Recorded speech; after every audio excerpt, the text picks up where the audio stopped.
Have you ever stopped to think about your smartwatch or your fitness tracker? I mean, how on earth can it listen to something as delicate as your heartbeat? It really isn't magic. It is an absolutely incredible feat of engineering, all designed to measure the tiny, almost invisible electrical signals our bodies are creating every single second. So today, we're going to pull back the curtain on the hidden engineering inside the health tech we use every day. Okay, so what you're looking at right here, this is what's called an evaluation board. You can think of it as a workbench for engineers. Its entire purpose, its whole reason for being, is to solve a huge challenge. How do you reliably hear those faint electrical whispers from the human body when you're surrounded by a constant storm of electrical noise? To really appreciate the tech here, we first have to get a handle on the scale of the problem. When engineers set out to design a device like an ECG to monitor your heart or an EEG for your brain, they are looking for a signal that is just unbelievably small. And this is the perfect analogy. Think about it. The signal from your heart or your brain is this tiny, faint whisper. But everything else, the lights in the room, your phone, heck, even just moving your arm, all of that is a full-blown rock concert of electrical noise happening all at the same time. And the engineer's job?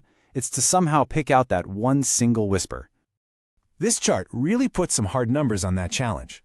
A heart signal, an ECG, that's already tiny. We're talking thousands of a volt. But now, look down at the brain signals, the EEG. We're talking about 10 to 50 microvolts. That's millions of a volt. Just capturing a signal that faint is an incredible piece of engineering. So how do you even begin to solve a problem this complex? Well, in the world of modern electronics, the go-to answer is usually to create a specialized, all-in-one microchip that does everything for you. You know, a single elegant solution. And meet the 8233. This thing is an integrated signal conditioning block. It's a tiny little chip designed specifically for these kinds of biopotential measurements. Its whole job is to extract, amplify, and filter those tiny signals all by itself. It's an absolute miracle of miniaturization. And on paper, when you look at the specs, a chip like this seems like the perfect answer for any wearable health device, right? It's fully integrated, it uses an incredibly small amount of power, and it is literally smaller than a grain of rice. If you're a company designing a new fitness tracker, this looks like a dream come true. But, and there's always a but, this is where things get complicated. See, in the world of high-performance clinical-grade medical diagnostics, a one-size-fits-all solution, even a really brilliant one, can sometimes create an impossible choice for engineers who are trying to push the absolute boundaries of performance. So let's look at a fascinating real-world story from a medical device company called CareFusion. While they were building a new clinical-grade brain monitoring device, they found themselves facing a classic engineering dilemma that a simple, off-the-shelf chip just couldn't solve. They were caught in this classic engineering trade-off. On one hand, for their new battery-powered device, they needed extremely low power consumption. But on the other hand, they had to handle these huge voltage variations coming from the electrodes on a patient's skin. Engineers call these offsets. And here's the problem. Handling big offsets like that usually requires more power, not less. And what's really important to understand here is that they weren't starting from scratch. They already had a design that was performing really well. Their challenge was to make it significantly better by both improving performance and dramatically cutting power at the same time. That is one of the hardest things to do in engineering. So they surveyed the landscape, they looked at all the available chips out there, but they found that nothing could meet all of their really demanding requirements. The ultra-low power chips that are popular in consumer wearables, way too noisy for a diagnostic-level EEG. And the high-performance chips that could handle the offsets, they used way too much power. They were completely stuck.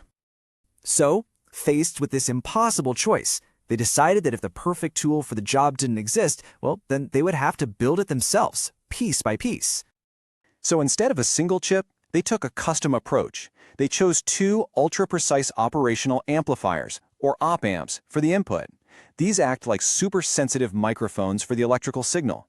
Then they added a precision difference amplifier, and its main job is to listen for and cancel out any noise that's hitting both electrodes at the same time. By combining these specialized parts, they literally built their own perfect amplifier from the ground up. And what's so cool is that this custom approach allowed them to follow a key principle of high-performance, low-noise design.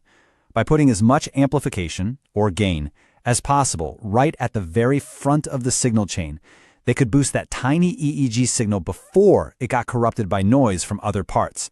This preserved the signal's precious clarity. Okay, so a deep dive into op-amps and engineering trade-offs. Why does any of this matter to those of us who aren't designing medical equipment? Well, because these are the exact same challenges that are going to define the future of the technology that we all wear every single day. And the results? They were just astounding. I mean, take a look at the power consumption. They went from 28 milliwatts all the way down to less than 10. They slashed it by more than 2/3. They also seriously boosted the offset tolerance. And the best part, they did all of this while maintaining the exact same excellent clinical-grade noise performance. They truly got the best of both worlds. And ultimately, these really clever engineering decisions have direct benefits for all of us. Lower power, that means longer battery life. Higher tolerance for noise and offsets, that means more reliable, more accurate readings out here in the real world. This is exactly how we get the devices we really want, ones that last longer and give us better data about our health. And that kind of leaves us with the final thought, doesn't it? The sleek, simple technology in our lives is built on this foundation of incredibly complex problems and just ingenious solutions. And as we demand more and more from our devices, more features, more accuracy, longer battery life, the next generation of engineers is going to face even more of these impossible choices, pushing the boundaries of what we even think is achievable.